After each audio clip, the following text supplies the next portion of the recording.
Hey everybody, and welcome to the next episode in the Volcania series. So in this episode, we're going to be focusing on the wooden coaster. So just to start with though, I had some really good suggestions for the compact inverted coaster from a number of people actually, most of which revolved around having the inline twist as part of the Cobra roll.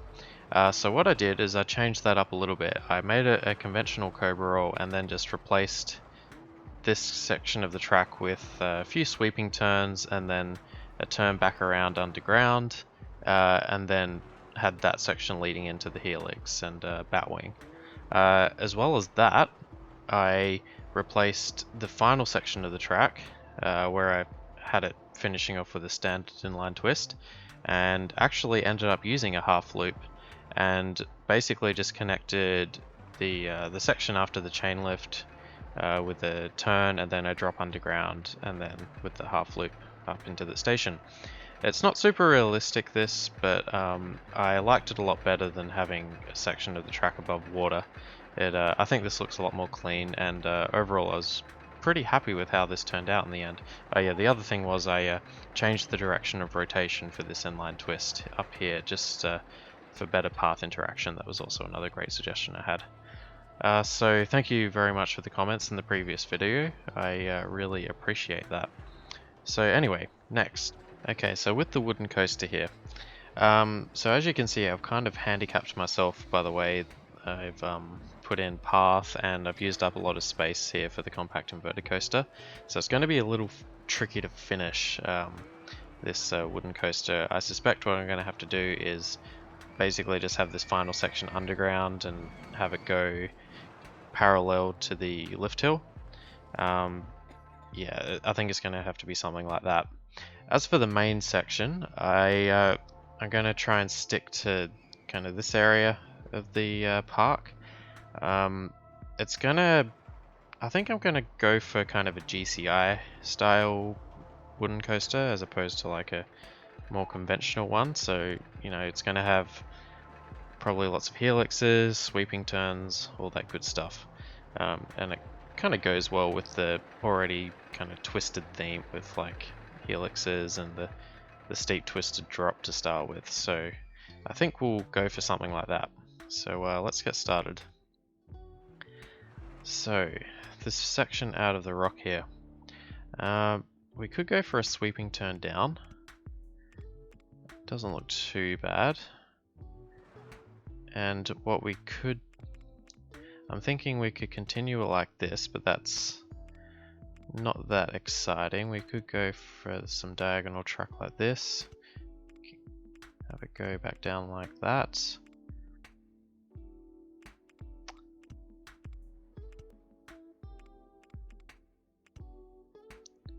This track kind of looks a little bit janky. Maybe I won't have the downward slope, I'll just have it flat. Yeah, I think that's a little bit better. And we'll go with our sweeping turn.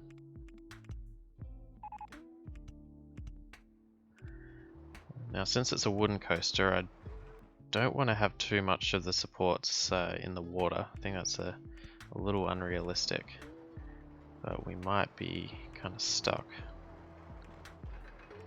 Now we could have a, that's not quite going to fit in like that.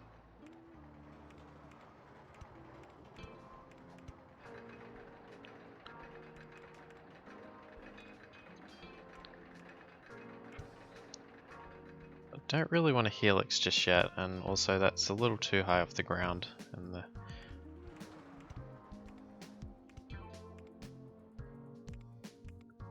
could have it go that way instead, but we're kind of getting too close to the compact inverted. We could try some diagonal track. Yeah, don't like the look of that so much. Try some this way. Yeah. This might be a little better. As usual, I have to play around with the land a little bit, but that's alright. Now, where does this get us?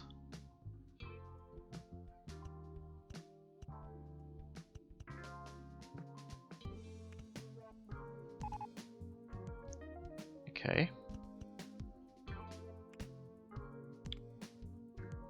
Yeah, it's not too bad.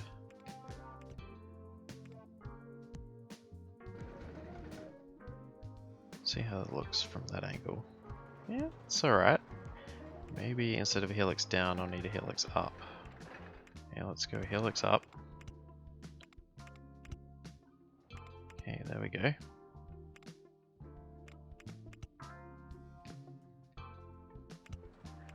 Okay, now we could have a nice big drop underneath. Have to start it a bit sooner.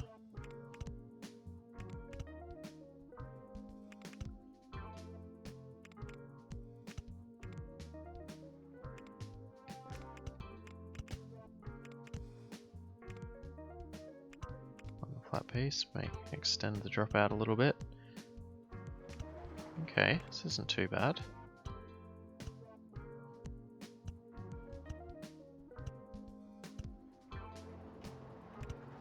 Alright. Now can we do anything there? Okay, yep.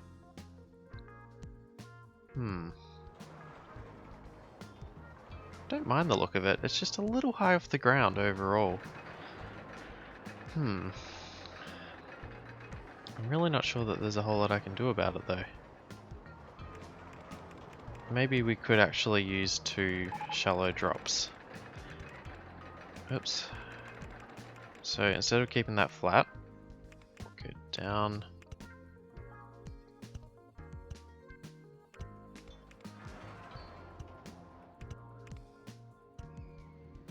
Like so.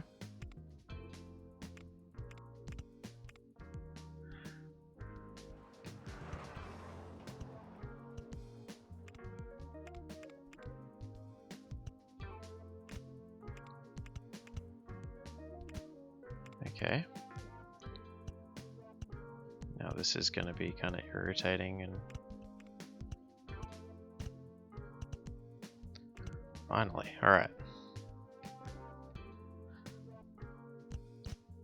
Now I have butchered a bit of the landscape here, which I'll obviously come back and fix eventually. Okay. Now we can use a helix up there. Now I wonder if this will work.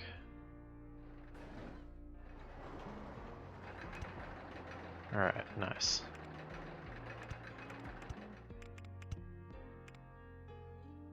Could have a nice little airtime moment like that. I've butchered all that land, so I may as well continue to do more of it. Okay.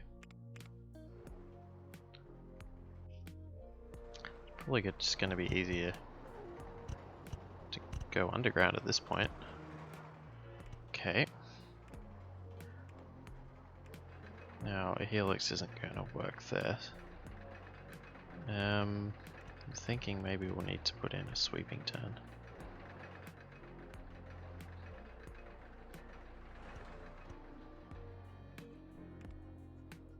No, it's going to get too crowded.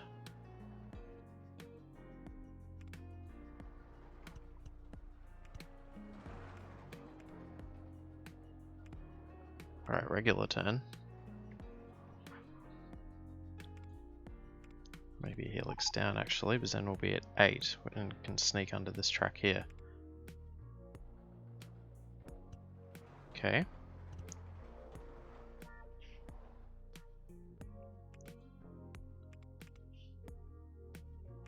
Not too bad. Although we're going to have a big section above the water like that, which I'm really not a fan of.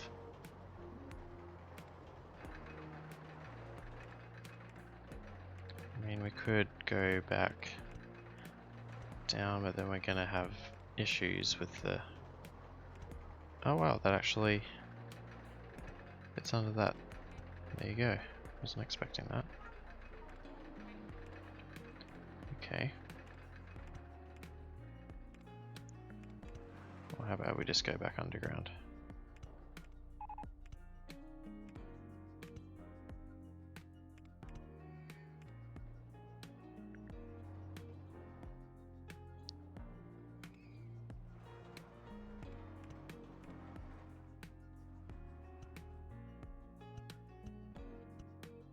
might have to utilize some unbanked pieces here to get.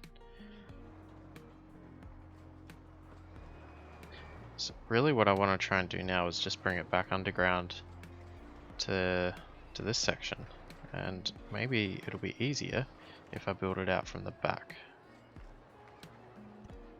Okay, so just so it's a bit smoother, I'll raise the land there. There we go. And we can use some diagonal track. Now, so here we're underneath the chain hill. I think we can fit under the track there. Okay. Okay, now we're only one away. So now we're at 17, and now an S-bend should finish it off. Perfect. So I'm thinking we can actually do a little bit better than this and replace this section of the track here. Now, I don't like the way it gets so close to the compact inverted, so we're going to bring it out one extra piece there, then up like that, and another sweeping turn down. So that's pretty similar, but then we'll have two banked pieces like that, and then have it come up like this. Go straight away. Okay, so we might have to go down one here.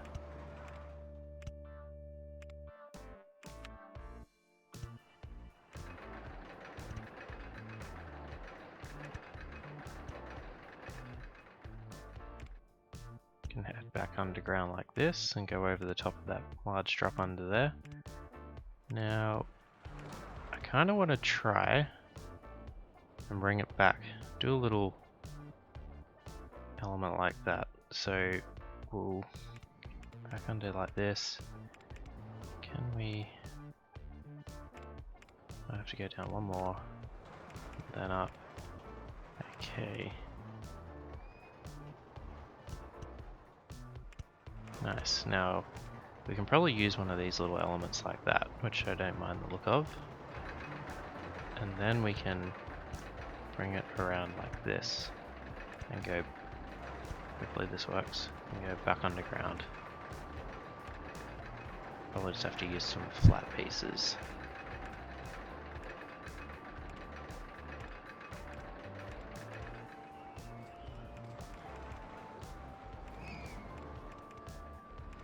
There we go. Now I think that looks a little better. It's quite compact around here, and it still gets maybe a little too close to the compact inverted for my liking, but I think we will give this one a go. That first drop's actually pretty deep down into the rock there. So good speed through that.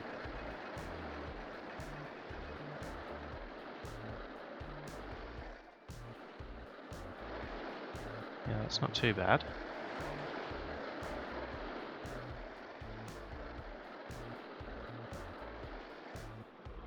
Yep, that's decent speed as well.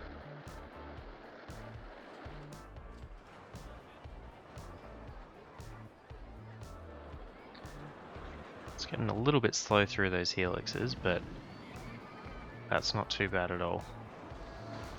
And just looking at the stats here, so we got 1.93 maximum lateral Gs, and that is a very solid excitement rating, and the intensity rating is pretty good too. It's high, but not out of the world. So yeah, I think that's a pretty decent option.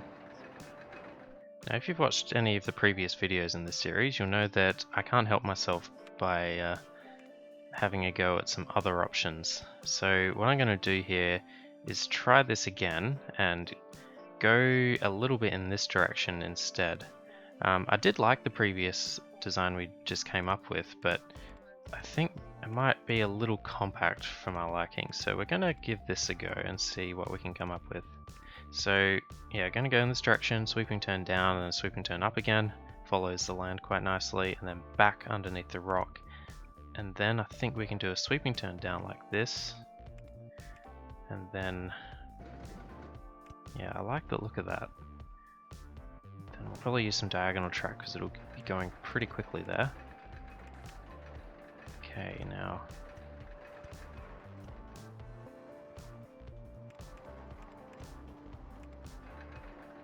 be going pretty quickly there, so I think we can do a steep slope up like this, and then bring that back this way, yeah. Now, I think we can then go down like this and maybe have some more diagonal track. Then we'll want to bring this back under the coaster. Obviously, I'll come back and clean this up later on. Okay, now just replace this track.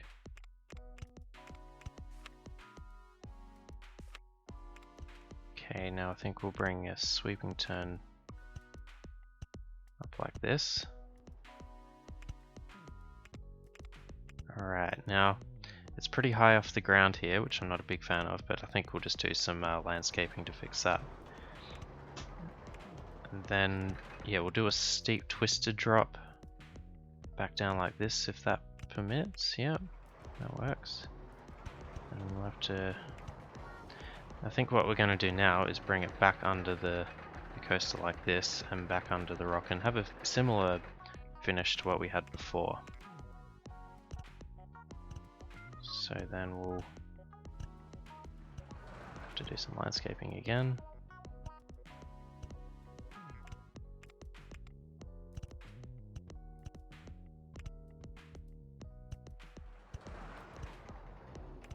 Okay, then we can bring this back like so.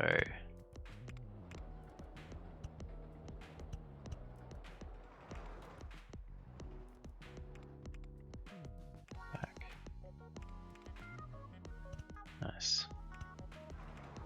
I think that'll work nicely. And then we can just do something really similar to before. A few little kind of bunny hills. Okay. Alright. Now yeah, I don't mind the look of this because it's a bit less compact than before, but I think it's got a bit of flow to it overall. In fact, I'm going to make one more change, because I've decided we can probably go underground like this. Do another twisted drop.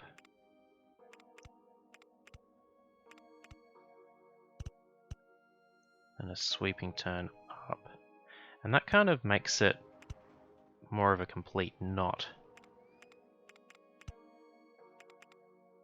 Now I might have to bring this out one more, which is alright. Sweeping turn.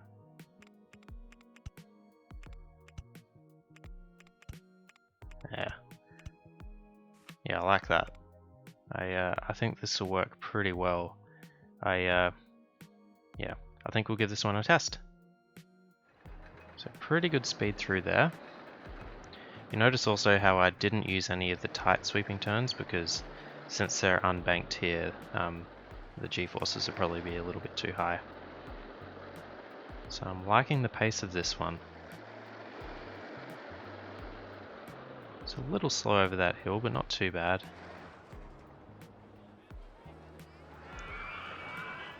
Okay, I think the speed's a little bit better as well through the ending helix.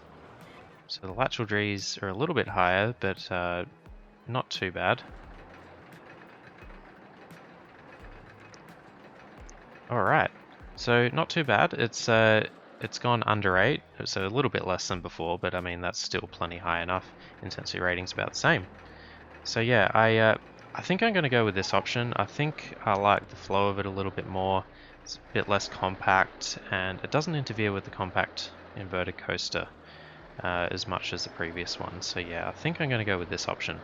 And in the next episode, I'll figure out some landscaping and might put a bit of pathing, and I'll open up these two coasters here and probably play around with the color schemes a little bit too. Anyway, thank you guys very much for watching. Hope you enjoyed the video. I know it was a little bit longer than usual, but I think we came up with two pretty decent options for the wooden coaster. I'm thinking we'll go with the second one here, but yeah, let me know if you guys think differently, and we'll see how we go. Anyway, thank you very much, and we'll see you next time. Cheers, bye.